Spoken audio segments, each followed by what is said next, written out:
This is WPTV News Channel 5 at 11. American people will deal another powerful blow to Putin's war machine. The American people are going to pay, too. Right now at 11, the price we're paying at the gas pump in the effort to punish the Kremlin. When I saw her, she was pregnant. I think she said, I don't know if she's still alive. Frantic calls for help moments before an elderly woman fell to her death from an open drawbridge. It's a Contact 5 investigation. First at 11, elections across cities, towns, and villages in Palm Beach County tonight. For some, victory speeches. For others, runoffs still to be faced in 2 weeks. We have team coverage on the big races from tonight. Full results are on the bottom of your screen. We begin with WPTV News Channel 5's Tori Dunnan, who's covering the Jupiter mayor's race.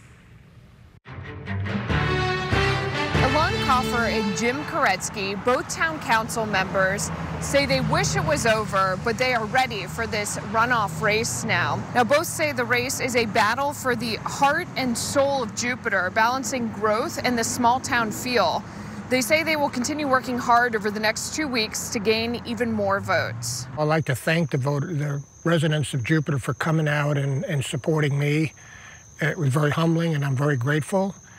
And I think during the campaign, we gained some momentum, and I want to make sure the voters know that on Election Day, we came out almost 700 votes ahead of Alon. So I ask them to come back out again in 2 weeks. Thank you. Well, I think it's important that we'll continue to make sure the voters understand that I'm the best candidate for environmental preservation in the town, and that I'm the hardest working person in this election, and just looking forward to continue to gain their trust on March 22nd. Both candidates say the timing of the runoff with spring break could make campaigning even more interesting. The runoff will take place on Tuesday, March 22nd.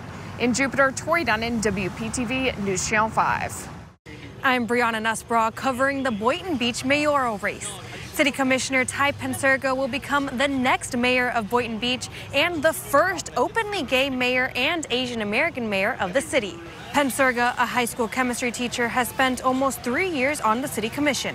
He told me his main focus is on economic change and plans to bring more jobs to the city. With some mail-in ballots still to be counted, Pensurga has more than 57% of the votes in the city. I focused this campaign on issues that really impact real people and their everyday lives. And my opponents dragged that out to attack me in any and in every way possible to distract the voters away from things that truly matter. In his speech, he said he just hopes to make Boynton Beach proud. In Boynton Beach, I'm Brianna Nussbaugh, WPTV News Channel 5.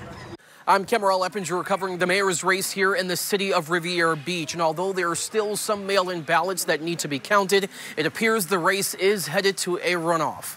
Incumbent Ronnie Felder received the most votes, but came up just short of reaching the majority. His opponent, former Councilwoman Billy Brooks, received 28% of the vote. I spoke with both candidates tonight at their watch parties, and they tell me they are ready to hit the ground running, and their message to supporters is to head back out to the polls and vote. We have to get back out again and make it happen. Felder forward with Felder, and so I'm going to need your help again in a couple of weeks if that's the case. We've got to start getting into the community, talking with people, knocking on doors these next 2 weeks, and encouraging them to get back to the polls to vote. Now, the runoff election will be held in 2 weeks on March 22nd. Reporting in Riviera Beach, I'm Kemarel Eppinger, WPTV News Channel 5. A lot of eyes on the mayoral race here in the city of Pahokee as the rural region looks to attract more business development to the western edge of Palm Beach County. Mayor Keith Babb claiming victory tonight against his opponent, Vice Mayor Regina Bolin. This will be Mayor Babb's third term in office. He says he'll spend the next 3 years focused on attracting new business to Pahokee and adding jobs to Palm Beach County's western region. We got to rebuild some of the relationships with the legislation. They may be concerned about all the turmoil that was happening in Pahokee, but I think most people saw the live stream and they understand the process and what occurred, and they now feel a lot better that we have a stable commission that can work together to continue to move this city forward. In addition to business development and job creation, Mayor Keith Babb says that a 41-unit housing development will come online next month. He's hoping to create more affordable homes in the area and expects the new commission to vote yes to another project down the road. Reporting from Pahokee, I'm Liddy Sue Paul. I'm Todd Wilson. Democrat Dravante Edmonds is the newly elected state representative for District 88. Edmonds beat Republican candidate Gorina Torres by a large margin in the special election. Edmonds says his platform consists of creating better paying jobs and a focus on affordable housing. He says right now he believes this is a historic moment because voters went for someone who is truly passionate about service and about leading people. Now that he's won the seat, Edmonds says being sworn in will be a bit tricky. So it's still a little bit up in the air because it's a special election. And as you know, session ends in about 2 to 3 days. So we're pleading to all of our colleagues in the House that I can be sworn in and hopefully take a vote on the budget. Edmonds says that he'd like to thank voters for giving him the opportunity to represent them. But he'd also like to send out a special thank you to his mentor, State Senator Bobby Powell. In Palm Beach County, Todd Wilson, WPTV, News Channel 5.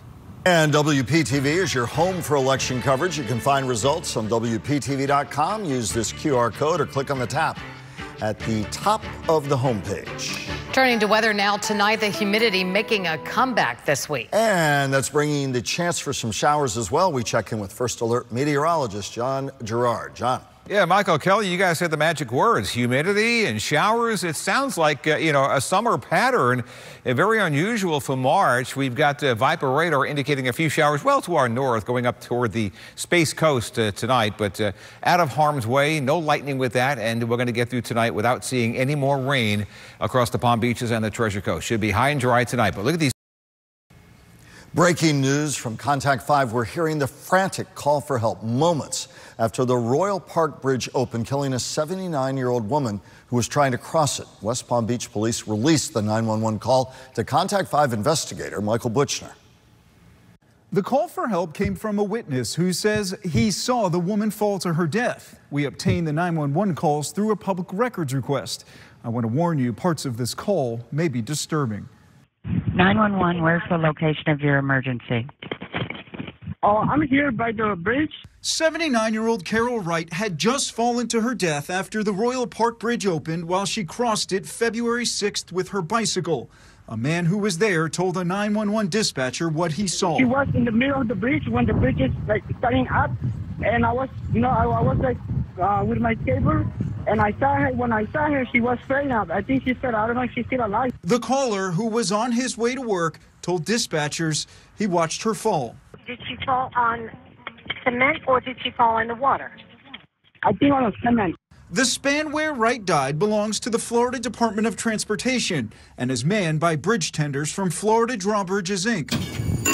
As we first reported last month, a search warrant we reviewed showed investigators wanted to see outgoing and incoming calls and text messages on the bridge tender's phone. Detectives also wanted to see all images on the phone as well as the web search history. The bridge tender, who we're not naming, has not been charged with a crime. The 911 call ends with the dispatcher saying she will call the bridge tender. The Florida Department of Transportation has not released details of the incident, which remains under investigation. Michael Buchner, WPTV News Channel 5. Not much change day to day over the next few days. We're going to be sweating to the oldies here. 85 tomorrow, 86 Thursday and Friday. At least Michael and I can relate to that. I can't do. No, you can't. I can. You youngin'. Yeah. 84 on Saturday for the big St. Patty's Parade in Delray Beach. But that imagery will. What was it, Richard Simmons? Richard Simmons. Yeah. Sweating to the oldies. How do you not remember that? He's still around, right? Yeah. He is. I think he is. I'm impressed that you know who he is. Probably make it like the 15th generation of that. Not quite yeah, I'm not that young. Thank you, but yeah. Good night.